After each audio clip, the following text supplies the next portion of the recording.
പ്രതിപക്ഷം ഈ ഒരു കാര്യത്തിൽ ആദ്യം തന്നെ പറഞ്ഞുകൊണ്ടിരുന്നത് ഒരു മാഫിയ സംഘമാണ് ഇപ്പോഴത്തെ സർക്കാരിനെ നയിക്കുന്നത്, സർക്കാരിലുള്ളത് ഒരു മാഫിയ സംഘമാണെന്നാണ്.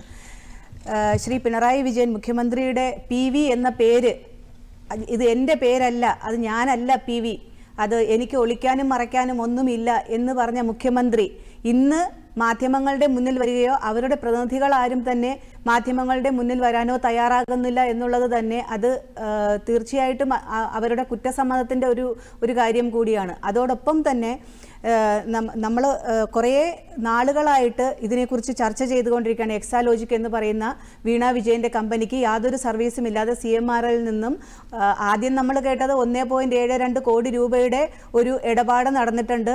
സർവീസ് ഒന്നും കൊടുക്കാതെ തന്നെ 1.72 കോടി രൂപയും അതോടൊപ്പം തന്നെ ഒരു 1/2 കോടി രൂപ വായ്പയായും എന്ന് പറഞ്ഞതൊന്നും തന്നെ നിഷേധിച്ചിട്ടില്ല. കാരണം അന്നൊന്നും നമ്മൾ ആരും തന്നെ വിചാരിച്ചില്ല ഒരു മഞ്ഞുമലയുടെ തുമ്പ് മാത്രമാണ് പുറത്തു വന്നത് എന്നുള്ളത്. അതുകൊണ്ട് തന്നെയാണ് അവരൊക്കെ തന്നെയും അതിനെ ഇങ്ങനെ നിയമപരമായ നടപടികളിലേക്ക് ഒന്നും പോകാതെ തന്നെ ഒരു വാക്ശരങ്ങൾ കൊണ്ട് ഇതിനെ തടുത്തുകൊണ്ടിരുന്നത്. അതുകൊണ്ട് തന്നെയാണ് ഇന്നിപ്പോൾ പുറത്തു വന്നേക്കുന്ന ഒരു ഞെട്ടിപ്പിക്കുന്ന ഒരു വസ്തുത എന്ന് പറയുന്നത് 184 കോടിയുടെ ഇടപാടുകളാണ് CMRLുമായിട്ട് നടന്നിട്ടുള്ളത് എന്നാണ്.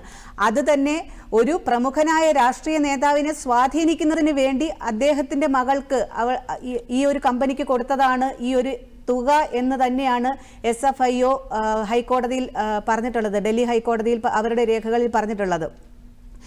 അതോടൊപ്പം തന്നെ CMRLനെ കുറിച്ചിട്ട് ഉള്ള ഗുരുതരമായ ആരോപണമാണ് ഭീകര സംഘടനകൾക്ക് ഉൾപ്പെടെ പൈസ നൽകുന്നു എന്നുള്ളതും അതിൻ്റെ രേഖകൾ സഹിതമുണ്ട് എന്നുമാണ് പറയുന്നത്. SFIO പോലൊരു അന്വേഷണ ഏജൻസിക്ക് രേഖകളുണ്ട് എന്ന് പറയുമ്പോൾ അതിനെ നമ്മൾ തള്ളിക്കളയേണ്ട ആവശ്യമില്ല. അതോടൊപ്പം തന്നെ നമുക്കിതിൻ്റെ നാൾ വഴികൾ നോക്കുകയാണെങ്കിൽ ഇപ്പോൾ കരിമണൽ ഖനന കമ്പനി ഇപ്പോൾ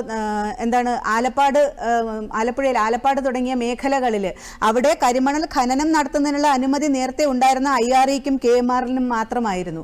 അതിനുശേഷം വീണ്ടും സുപ്രീം കോടതിയിൽ സമീപിക്കുകയും ദീർഘവീക്ഷണത്തോടുകൂടി അല്ലെങ്കിൽ സമീപ ഭാവിയിൽ തന്നെ സ്വകാര്യ ഏജൻസികൾക്കും സ്വകാര്യ കമ്പനികൾക്കും കരിമണൽ ഖനനം നടത്താനുള്ള അനുമതി നേടിയെടുക്കാം എന്ന് പറഞ്ഞുകൊണ്ട് ബിനാമി പേരുകളിൽ ഏക്കർ കണക്കിന് ഭൂമിയാണ് ഈ CMRLന്റെ MD കർത്ത എന്ന് പറയുന്ന അദ്ദേഹം വാങ്ങിക്കൂട്ടിയത്.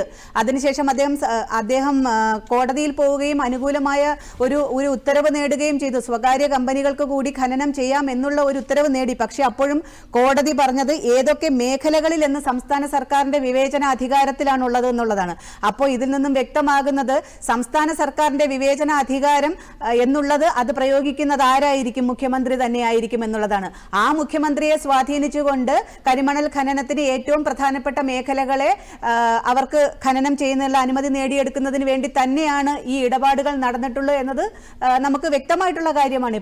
ഇനിയിപ്പോൾ എന്ത് പറഞ്ഞും മറയ്ക്കാം. പക്ഷേ ഇത് ഏറ്റവും വലിയ ഗുരുതരമായിട്ടുള്ള ഒരു കാര്യം എന്ന് പറഞ്ഞാൽ 184 കോടിയുടെ ഇതൊക്കെ എന്ന് പറഞ്ഞാൽ GST ഫ്രോഡ് ഉൾപ്പെടെയുള്ള കേസുകളിൽ ക്രിമിനൽ കുറ്റം ഈ ഹെക്സാലോജിക്കിനും അതിൻ്റെ ഉടമസ്ഥയായിട്ടുള്ള വീണ വിജയനുമെതിരെ ക്രിമിനൽ കുറ്റം ചുമത്തി അവരെ അറസ്റ്റ് ചെയ്യേണ്ട സമയം അതിക്രമിച്ചിരിക്കുന്നു എന്നാണ് ഞങ്ങൾക്ക് പറയാനുള്ളത്. പ്രതിപക്ഷം ആദ്യം തന്നെ എല്ലാ ആരോപണങ്ങളും ഒരാളിൽ തന്നെ വന്നു നിൽക്കുകയും പ്രതിപക്ഷത്തിൻ്റെ ആരോപണങ്ങളെല്ലാം തന്നെ ഈ അഴിമതിയിൽ വന്നു നിൽക്കുകയും ഇപ്പോൾ അന്വേഷണ ഏജൻസിയുടെ റിപ്പോർട്ടും ഈ അഴിമതിയിൽ വന്നു നിൽക്കുകയും മുഖ്യമന്ത്രിയും മകളും പ്രതിസ്ഥാനത്ത് നിൽക്കുകയും ചെയ്യുമ്പോൾ എവിടെയാണ് ഇവർക്ക് രക്ഷപ്പെടാൻ കഴിയുന്നത്? ഇവരെ എങ്ങനെയാണ് ന്യായീകരിക്കാൻ കഴിയുന്നത്? തീർച്ചയായിട്ടും ഇതിന് കൃത്യമായ നടപടി ഉണ്ടാകണം എന്ന് തന്നെയാണ് ഞങ്ങൾ പറയുന്നത്.